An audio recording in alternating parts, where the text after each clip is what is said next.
Welcome, welcome, welcome, welcome. I didn't imagine this many people coming out in this kind of weather.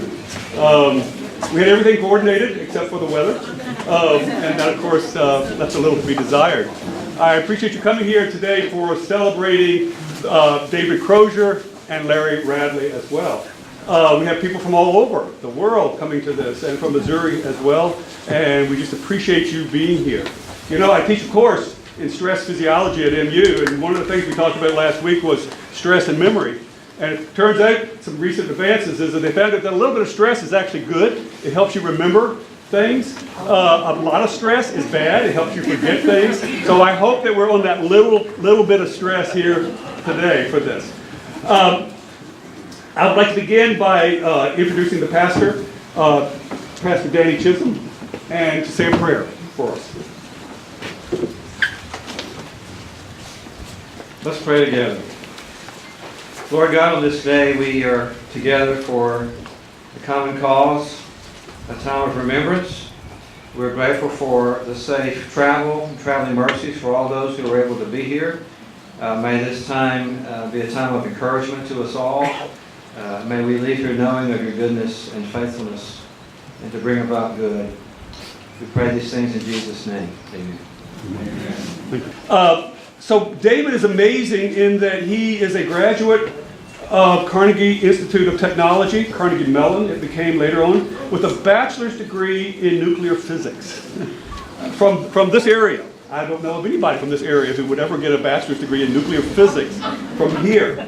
Okay, come from West Plains. He was from West Plains, Missouri, and population of about 6,000, and he decided to join the Peace Corps. They more than likely, David and Larry more than likely heard Kennedy's speech on October the 14th, 1960 at 2 a.m. in the morning to 10,000 students in Ann Arbor about this youth Peace Corps thing. I don't know really what, and by the way, what I'm using here are notes that I've gotten through the news media, different publications that came out back then. I have no idea what caused them to apply for this, and maybe that's something that the family members can tell us about later once we get to the restaurant. The only thing I do know is that there were thousands of people that applied to the Peace Corps, and the number that they accepted was about 126. By the time they arrived at Rutgers, they trained at Rutgers University. By the time they arrived, they went down to 82. Those that withdrew during the 9 weeks of training at Rutgers, there were 4 of those. Then those who completed training, there were 78 rather. Those that were selected for service in Colombia were 63, and then 1 withdrew before they even did that. And so you can see that there was a very, very strict selection program for this type of thing. One of the things that might have made some of the people decide to not continue with this was the last line of what I found to be the acceptance letter. And it went like this, I quote, "The success or failure of the Peace Corps entirely may well be determined by how well our first volunteers live up to these high ideals." So you can imagine the stress, that's the stress physiology, that was upon them, that the whole Peace Corps program depends on their performance. Like I said, they were in training for nine weeks. Some of the stuff that I found, the more interesting stuff that I found was actually through Baptist journals.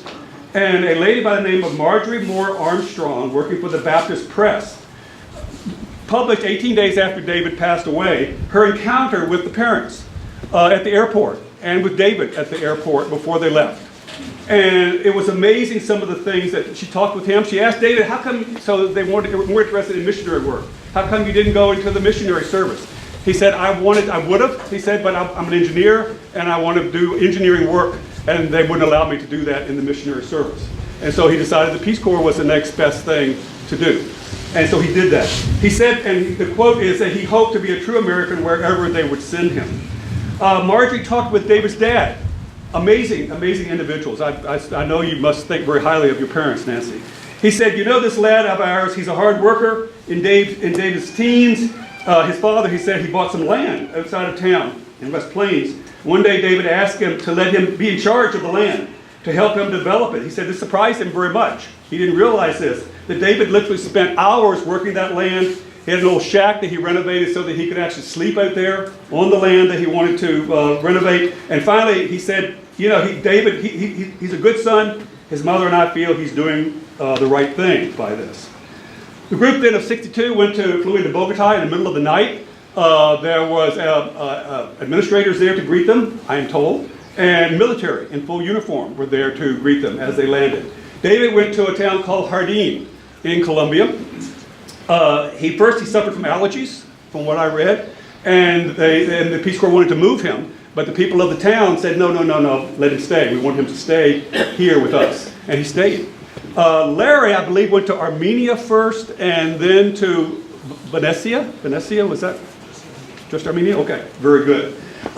They flew during Semana Santa, which is Holy Week, which is the biggest week of celebration in South America, to the coast, and you know the rest of the story when they were heading back.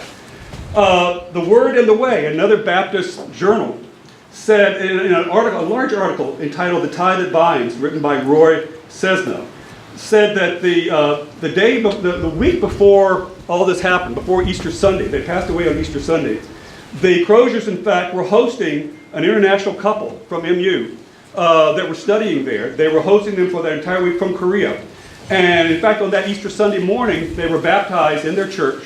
They let them leave, and before they knew it, they got a phone call from the Peace Corps headquarters in Washington that said that the plane in which their son was on is reported missing. They did not know for the next 6 days what happened. They did not know that they, in fact, had died in this. They thought they were still alive. And so all during that time, the press, numerous articles were written about them, and the family was constantly getting questions as to why in the world did he do this? Why did he join the Peace Corps? Why did he go so far away? Why did he endanger his life? And that's when David's mother, Nancy's mother, said she had a letter from him when he was in Jardín, and it said, "I know I'm in a dangerous place, but I'd rather die helping people than give my life looking down the gun barrel at them." It would be then not till that next Saturday that they would get the full story, and again, praises came out all around. One reporter came up to Mr. Crozier, Nancy's father, and asked him how he was dealing with the loss of his son. And his response was, and I quote, "Fine." His response was, "Fine, because this is something that David really wanted to do." Amazing, amazing, amazing parents. Those parents then wrote to Sergeant Schreiber, the director of the Peace Corps, thanking him, wrote him a letter thanking him for allowing their son the opportunity of serving in the Peace Corps. And the last thing that I'm going to say is the most amazing thing is that because they knew that David was working on a school before he was killed, they donated $1,700 for the finishing of that school. That amount today is $14,000. Okay, and there today in that area of Colombia, there's Escuela David Crozier, School David Crozier. Today is April 22nd. It's actually the day that Larry and David were killed, 56 years ago. So it's somewhat coincidental and maybe ironic that we're gathering on the very day when they passed from this earth. I was 15 when they were killed, and I made a promise to myself that one day I will get to that place where David and Larry left this earth. After that, things in Colombia changed. They got a lot more dangerous. I think you all remember the 70s with the cocaine cartels that emerged out of Medellin, and both David and Larry were actually working in the Medellin area. The plane was in the Choco. That's when the plane went down, was in the Choco region. Going from a place called Bahia de Solano, which is on the Pacific coast, to Quibdó, which is the provincial capital of Choco. In addition to the cocaine problems that emerged in Colombia, guerrilla insurrectionist groups, including groups like the FARC, became more and more dominant in Colombia, fighting the government and the military, and actually controlling large areas of the country. So I kind of filed away this promise I made as a 15-year-old and thought of it probably as an impossible dream. And then when I retired in the early 2000s, I kind of thought, well, maybe it's possible. Maybe this impossible dream could actually happen. And I tracked down one of the Peace Corps volunteers in Colombia 1, Barney Hopewell, who was actually one of the volunteers who was lowered by helicopter at the time of the crash to confirm that there were no survivors. And I asked Barney, I said, Barney, I told him about this dream I had to actually, or this passion, this mission to actually get to the place where David and Larry's remains still were. And I expected fully, you're crazy, you're out of your mind, and hanging up. But Barney, in his very slow Montana drawl, kind of said to me, well, I think you can do it, but it's going to be hard, and you're going to need a lot of help. So that became a quest that I embarked on, and I need to put into context. When the plane crashed, it crashed in what's called the Sierra Bauda, which is a range, it's a mountain ridge.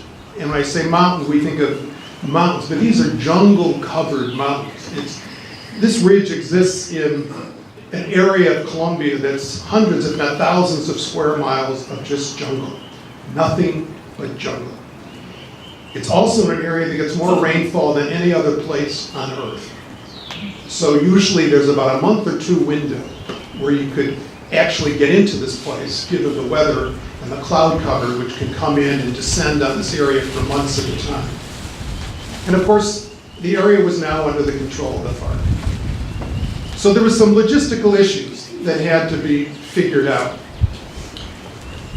and security issues as well. So with Barney's help, I tracked down two Colombian brothers. One lived in Philadelphia and one lived in Quito, the place where the plane was headed. And amazingly and very benevolently, they agreed to help me on this mission. And the first thing we did was we had to verify, Barney had had the GPS coordinates from the time in 1962 when he got to the plane crash. So I had to verify I knew what mountaintop in a sea of endless jungle I actually needed to get to. And so we sent in someone who worked for this brother that lived in Quito, and it took him, in order to get there, he had to go by canoe for about a week. He then gets to a village which is of indigenous tribe that lives at the base of these cliffs. And some of the people were still alive who remembered when this crash occurred. And he, over several days, with the help of the shaman of the village, he actually was able to scale the cliffs and get to the place where the wreckage still existed. And he brought back photos, which they sent me, that showed that the jungle still hadn't claimed this DC-3 wreckage. And actually, ironically, Larry and David were in the tail of the plane. And the tail was one of the few parts of the plane that was still intact. So I knew where it was. So then the question was, how do I get there? So we first went to the Army colonel in Quito, and again, very kindly, he agreed to go send a battalion of his men overland to the crash site to secure it and build. Well, let me digress for a second. So when they came back, I said, okay, how am I going to get there? Why don't I go in by canoe, like this gentleman had done, and go up the side of the cliffs and do it that way? And they kind of kindly said to me, well, we can do it, but I don't think you can do it. So then I realized if I was going to get there, I was going to have to somehow figure out how to land on top of these cliffs. And obviously you don't do that by a helicopter. So I was going to have to figure out how to create a place where you could land a helicopter on a mountain peak and obviously secure it from the FARC, because the FARC would hear you coming in, and the FARC are the kind of people who would kidnap people for 20 years, and if not kill them. So security and logistical issues. So we sent in the Army in Quito, the battalion commander agreed to do this. He sent in his men. I waited with bated breath to find out they were there so I could jump on a plane and get down there. And I wait and I wait, and finally 3 weeks later I get the word from Quito, well, they're back. They got 2 miles into the jungle, and that was as far as they could hack their way into the jungle. So they gave up. So then I thought, okay, I'm going to have to do this myself. So I sent in the gentleman who had located the wreckage before, and I thought, okay, I'll go and I'll build this helicopter landing space, and he'll go and secure the help of the people who lived at the base of the mountain, this indigenous tribe, and they would scale up and clear the area so that I could then hire a helicopter and come in and land that way. So he goes in, and I get this frantic call from the brother that lives in Quito. He called me, and he's been kidnapped by the FARC. So they were frantic, as they should be. We were afraid he was either killed or, at worst, kidnapped. So we keep waiting and waiting for further word, and I was prepared to jump on a plane and go down there and somehow have to ransom him, hopefully. That would be the best situation, ransom him back from the FARC. But all of a sudden, he reappears in Quito, and he escaped twice from the FARC. On the way in, they had captured him, didn't know where he was going, and he told them what he was doing, and they wanted to seek approval from their people above them in the FARC hierarchy, and he escapes. He gets to the village, he hires the people, they go up there, they actually build this rudimentary landing area. So now he's on his way back out, the FARC's waiting for them, and they grab him. And furious that he had escaped the first time. And they're ready to kill him, and long story, he eventually talks his way out of it, escapes, but they take his GPS. So they knew exactly where he had been, and they knew what his mission was all about, that there was a gringo that wanted to come down there and reach this place. So now my brothers in Colombia basically say, we can't help you any longer. We can't take responsibility for this. The FARC knows that you're coming. The FARC is, we just can't guarantee your security. You're too high value a target for the FARC. So, over these many years, people keep asking me, why do you need to get to this place? What's going on? What's so compelling that you have to get there? Now, as all of you know, Larry and David were the first to give their lives in Peace Corps service. But it's not, I came to realize over these many years that it was no longer about Larry and David. It was about America. The ideals that Larry and David gave their life for emanate from our American ethos. And Peace Corps service expresses who we are as a people. Maybe the best summary of our American ethos was actually given by President Obama in 2009. He said, the rugged individualism that defines America has always been bound by a set of shared values, an enduring sense that we are in this together. That America is not a place where we simply ignore the poor or turn away from the sick.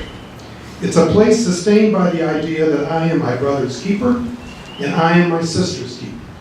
That we have an obligation to put ourselves in our neighbor's shoes and to see the common humanity in each other. That's what we believe as Americans. And that belief doesn't end at our shoreline. And it was made very clear in President Kennedy's inaugural address. We all remember his call to service, ask not what your country can do for you. But maybe we don't remember as much that in the inaugural address, President Kennedy says, to those peoples in the huts and villages across the globe, struggling to break the bonds of mass misery, we pledge our best efforts to help them help themselves for whatever period is required. Not because others may be doing it, not because we seek their votes, but because it is right. So helping others, the idea that we put ourselves in our sister and brother's shoes, is part of who we are as a people. It is part of our ethos. Peace Corps, even from the very beginning, and I imagine even now, is often challenged by people as, what's this impractical kind of organization sending these American volunteers overseas? And in the early days, Shriver was confronted with this almost daily. In an article Shriver wrote in 1963, he posed those questions. And he said, what difference can it possibly make in the face of such enormous and complex forces that a few thousand Americans go overseas to serve mankind? Isn't it an illusion to think that the Peace Corps might actually help to bring peace, help to change the world? And then Shriver answers, guns won't change the world. That is one of the great lessons of this bloody century. Dollar bills won't change the world, nor will simple goodwill. And then he goes on to say of the power of the Peace Corps. Peace Corps volunteers are living examples of the most powerful idea of all, The idea that free and committed men and women can cross, even transcend, boundaries of culture and language, of alien tradition and great disparities of wealth, of old hostilities and new nationalisms, to meet with other men and women on the common ground of service to human welfare and human dignity. This is the power of Peace Corps. That we go not only to put ourselves in the shoes of others, but by doing that and in the service that is provided and is given and is shared, we transcend the differences that exist between nationalities and ethnicities. Ultimately, I did get to that mountaintop with the assistance of the Colombian Air Force and the American Drug Enforcement Agency through 3 armed Black Hawk helicopters. And I was accompanied by a few representatives of the Peace Corps and some people from the American Embassy in Bogota. That place is sacred and historic ground for our country. It is the place where American blood was first shed in service to these ideals. No American, and probably very few people at all, will ever reach that mountaintop again. And yet getting there confirmed how integral and necessary the American ideals that David and Larry gave their life for are to us as a people. Larry and David are no longer with us, but they live on through the service of each Peace Corps volunteer as they continue to serve. I would like to start with a prayer. Yivarechecha Adonai, Shechianu, Vigianu, Lazman Hazeh, which means, thank you, O God, for keeping us alive, for sustaining us, and for bringing us to this important day. And this is a very important and holy day for me, for Gordon, for Nancy, to honor the memory of David Crozier and to be able to have our brother Larry also included. Gordon has spoken so eloquently about David and Larry in the Peace Corps. I will restrict my comments to my own Peace Corps experience and reminiscences and how they relate to David and Larry. When Larry and David were killed in April 1962, I was a junior in college. That tragic plane crash totally altered my family's life and the Croziers' life. Still grieving a year later when I graduated from college, I felt compelled to enter the Peace Corps and go to Colombia to somehow continue Larry's unfinished work there.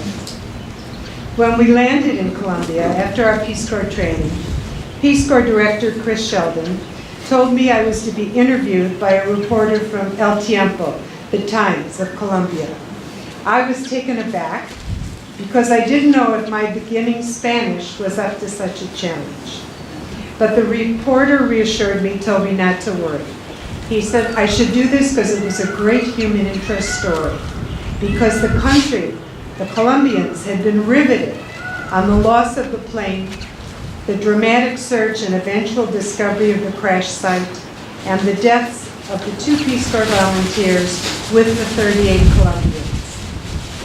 The next day, my picture and the interview were on the front page of El Tiempo, and much to my amazement, my stumbling Spanish replies to his questions had been transformed into eloquent and fluent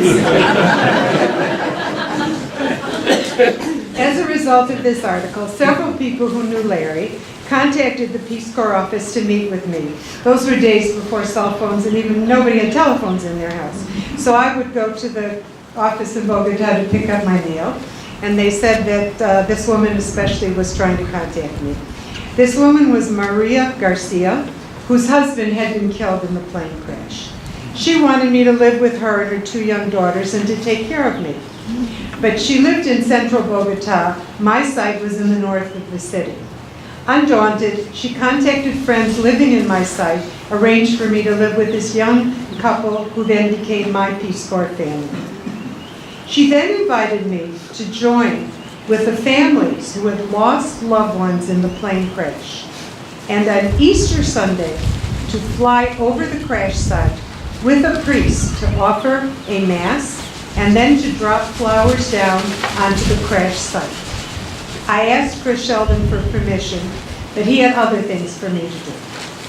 So that year and the next, while I was in the country, I contributed money for the flowers dropped onto the crash site to be done in the name of Larry, Radley, and David Crozier.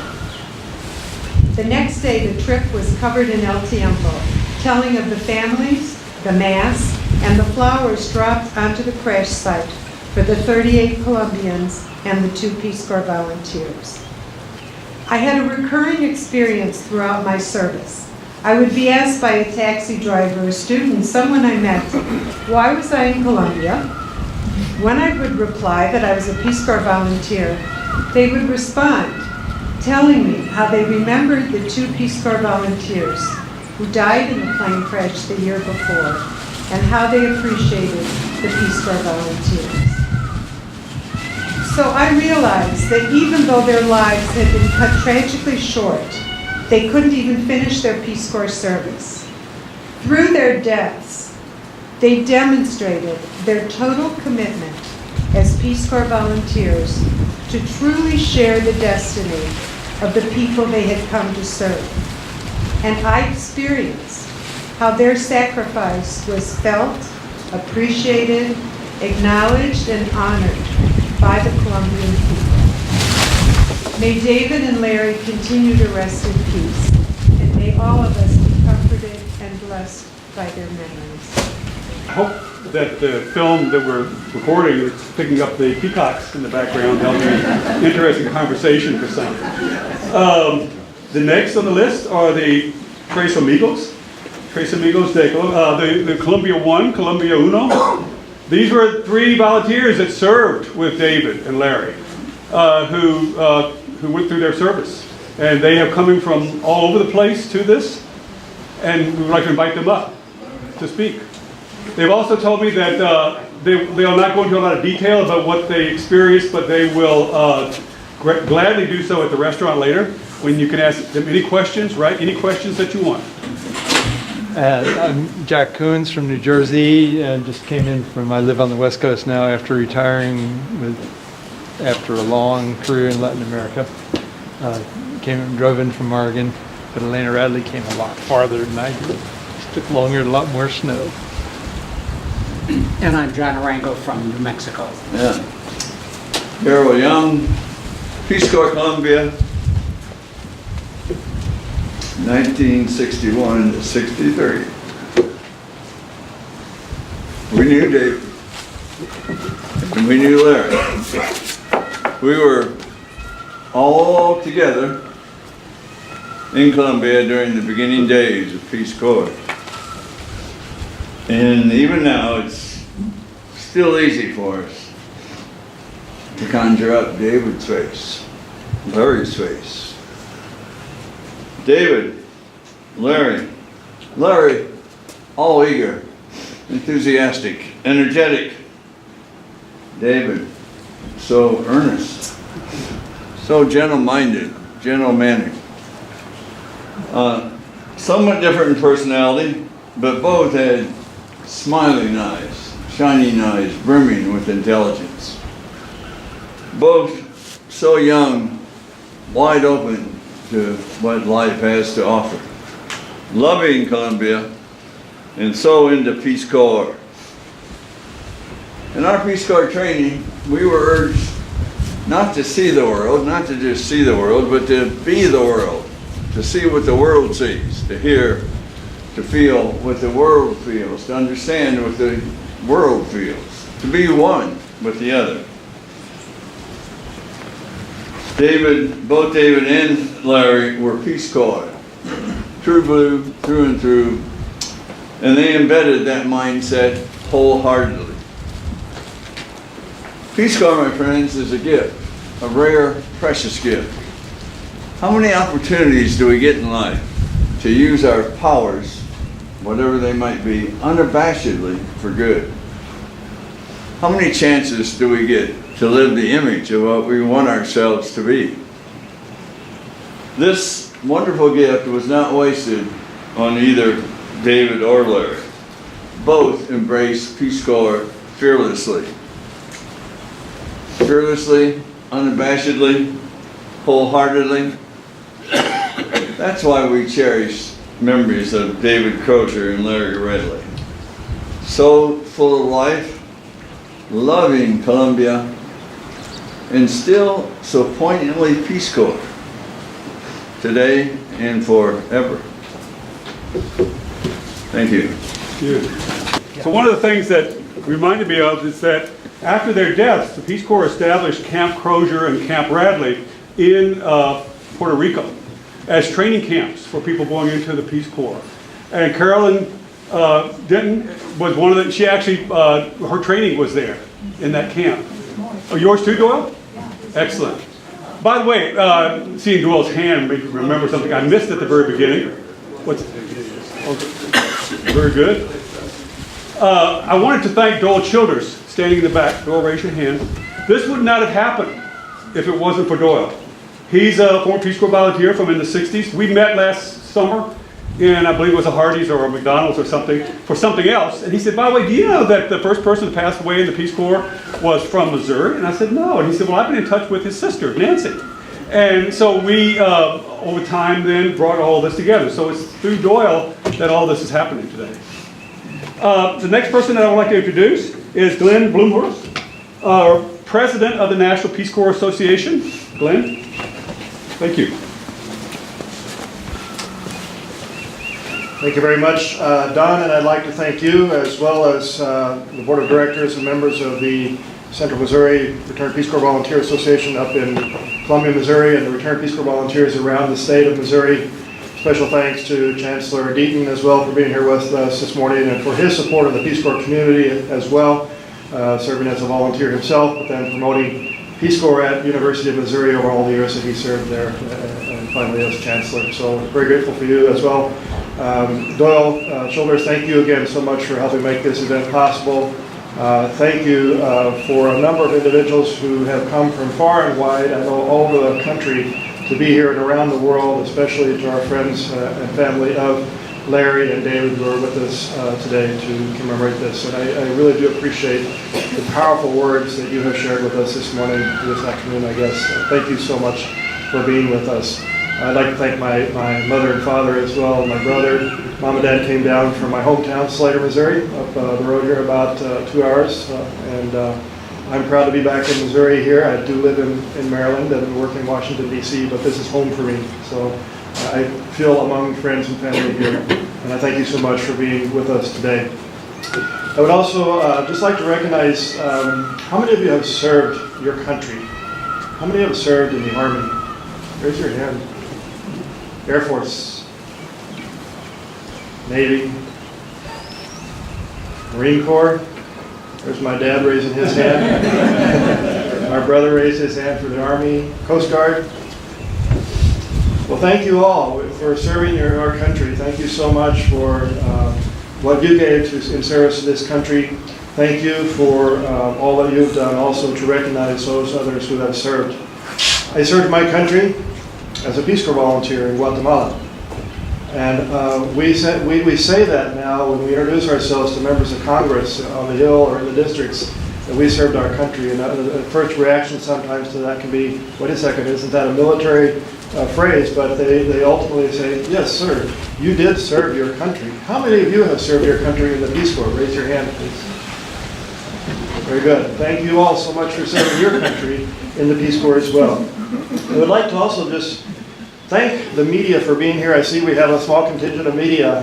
Thank you for giving importance to this event that we're having today and recognizing the lives of service of David and Larry in the Peace Corps. Thank you for being a part of covering this and making sure the general public knows that those 2 individuals who served in the Peace Corps and died, one of the first to die in the Peace Corps are here from, one of them is here from Missouri. And I don't know if we have any congressional representatives here or from our U.S. Congress. There is somebody back there apparently. Whoever it is, I'm sorry I don't know your name, but I'd like to thank you for being with us today. I would really like to extend my appreciation to whoever your boss is. I'm sorry, I don't know if that's Congressman Long. Okay, thank you so much for being here with us. And I don't know if we have somebody from Senator Blunt's office or not, but I know we had a few respondents say that they could join us.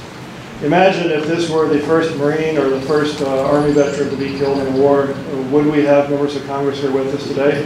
I think we might. So I do regret a bit that we don't have individuals beyond the person that we have here with us representing our congressional delegation.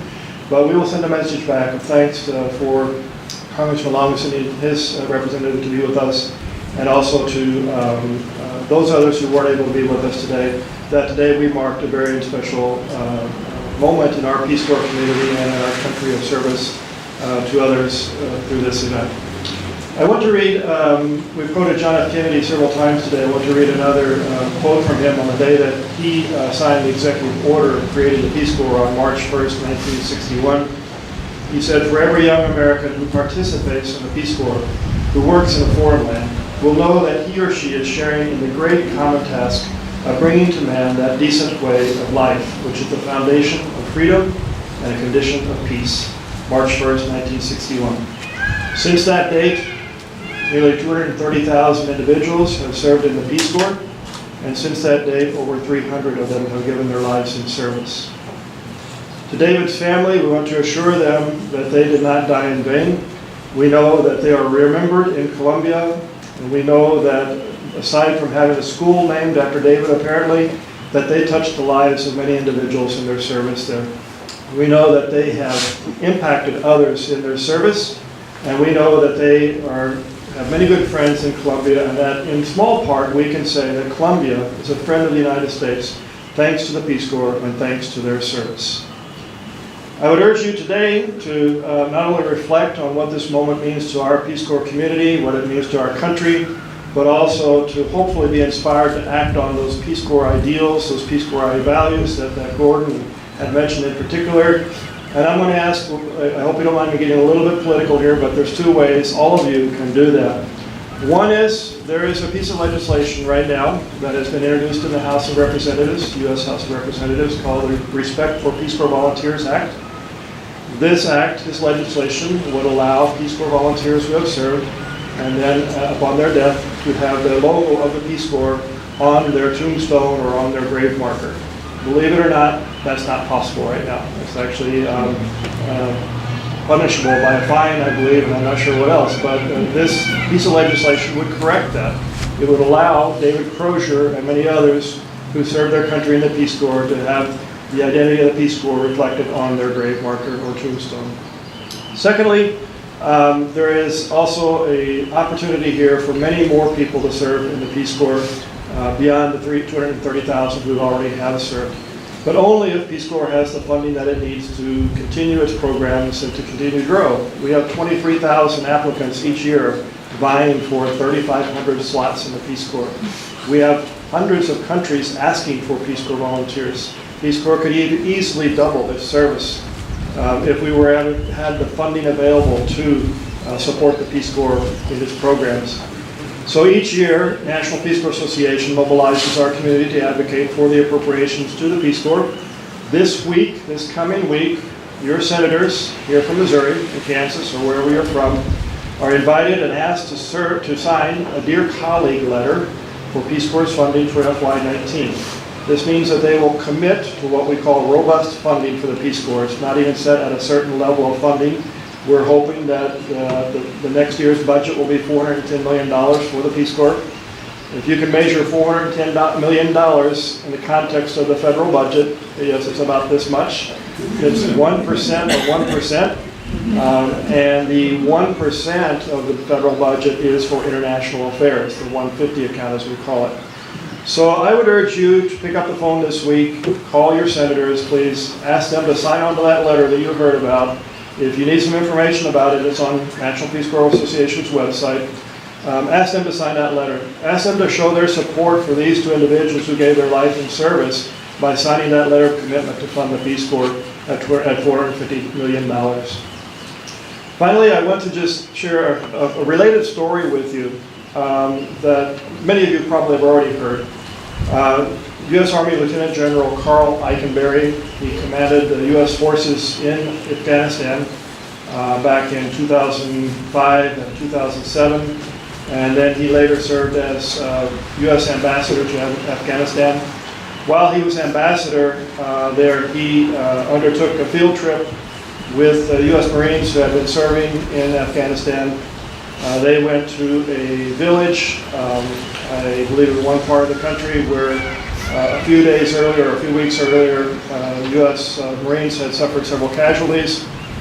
He tells his story from the heart. He says when he was visiting that community and they were approaching the community, they had Marines and embassy delegations and others surrounding them. And from this village, as they approached, a young man came running out. Not a young man, actually, it was an older man, came running out from the village. And he said, Rick, where's Rick? And he kept repeating Rick. And he was speaking to them, and they didn't understand what he was saying. But through an interpreter, they came to understand that Rick, that this gentleman was looking for, had been a Peace Corps volunteer about 40 years earlier. And as they started having this conversation, they realized that this Peace Corps volunteer had worked in this community. He had helped this community obtain a water system that they were still using, and that had made a huge difference in this community in the middle of Afghanistan. And Carl Eikenberry reflects on that moment. And he's told me this story personally and others around our Peace Corps community. He has come to serve with us on our Day of Advocacy on the Hill each year. The National Peace Corps Association has that event. And he shares this moment. And he says what was most important to him, what struck him from that moment, was that earlier in the week, U.S. had lost 5 Marines, 5 military personnel. And he said nobody in that village knows their name. Nobody will ever remember them.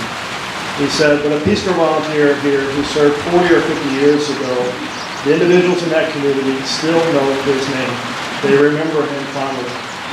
And he said, I saw that there's a little love for America there in this community just as a result of the Peace Corps having been there. So I just want to say to the family and friends of David and Larry, they touched many lives.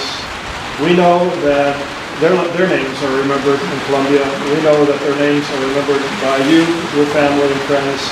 They're remembered by the Peace Corps community, and they should be remembered by all in our country who have served. I will remember them always, and I thank them for what they did for our community and for our country. And I'm very grateful for the honor to represent the community of Returned Peace Corps volunteers who thank them on behalf of all of you for their service. They are living legacy for the Peace Corps. And so on behalf of a grateful nation and the entire Peace Corps family, I present to you, Gordon and Alana, an American flag and a Peace Corps flag given to you as an expression of our deepest sympathies and condolences. These flags have flown over Peace Corps headquarters in honor of Larry Radley's service. And as we meet today, another Peace Corps flag in Washington has been lowered to half-mast in recognition of Larry's dedication to the mission of world peace and friendship.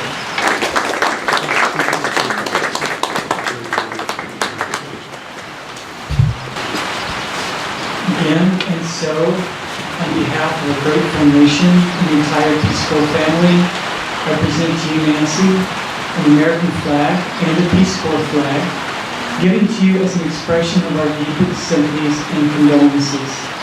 These flags are flown over Peace Corps headquarters in honor of David Crozier's service. And as we meet today, another Peace Corps flag in Washington has been lowered to half-mast in recognition of David's dedication to the mission of world peace and friendship.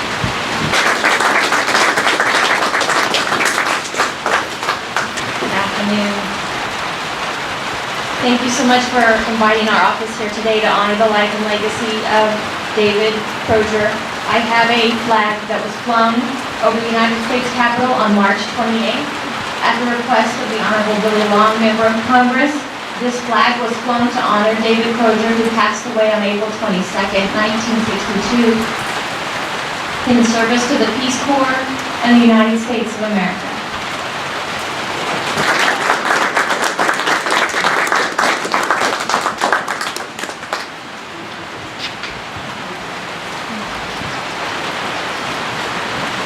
You all will love me much more after I tell you what I'm going to tell you. I had a longer speech planned, but I'm going to make this really short.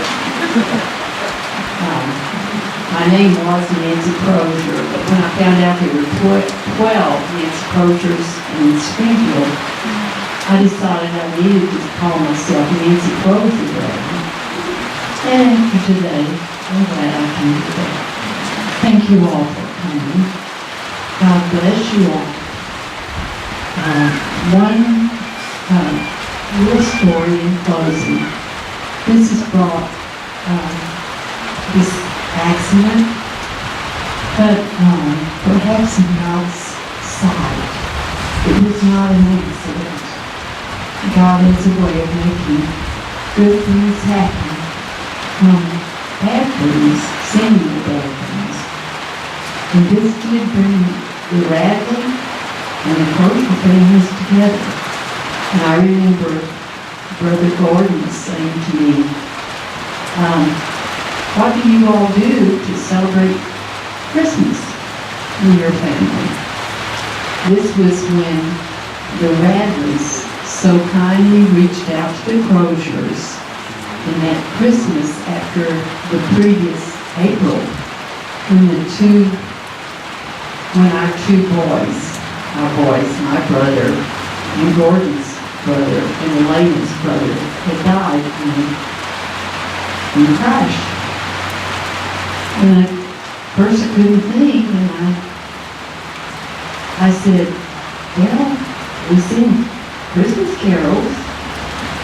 I played the piano, and he said, good. I'll sit on the bench with you and we'll sing a Christmas carol. That's what we did, among other things. And it's been really good since that time that I can be with Elena and Gordon today and squeeze their hand and love Elena, the other sister, and it's just good to be here. And I come from a family of crying people, so my voice shakes, But I'd like to say a prayer for all of us and thank God. And then I've asked that poor guy on the end of the bench there. And by the way, thank you, Brother Danny. Bless your heart. You had to suffer today, not in a plane crash, but all this weather. But we thank God anyway, don't we? But thank you for coming with your prayer. Okay, I'll tell the rest of you thanks later. Okay, Father, thank you for this time. Thank you for our brothers who somehow had to give their lives, but Lord, use all this together for your sake and your glory. And may we go in peace, and may we go knowing that you are greatest of all, and that you are the one who truly can bring peace to the world. Thank you, Father. Amen. And I've asked my friend, who happens to have a fairly good tenor voice, but it's more than good. Would you please come and sing American Beauty? Oh, beautiful, for spacious skies, for ample waves of grain, for purple mountain majesties above the fruited plain, America, God shed his grace on thee, and crown thy good with brotherhood, from sea to shining sea. Oh, beautiful for pilgrim feet whose stern impassioned stress a thoroughfare for freedom beat across the wilderness. America, America, God mend thine every flaw, confirm thy soul in self-control, thy liberty in law. Oh, beautiful for heroes proved in liberating strife, who more than self their country loved, and mercy more than life. America, America, may God thy gold refine, till all success be nobleness, and every gain divine. Oh, beautiful for patriot dream that sees beyond the years, thine alabaster cities gleam, undimmed by human tears. America, America, God shed his grace on thee, and crown thy good with brotherhood, from sea to shining sea.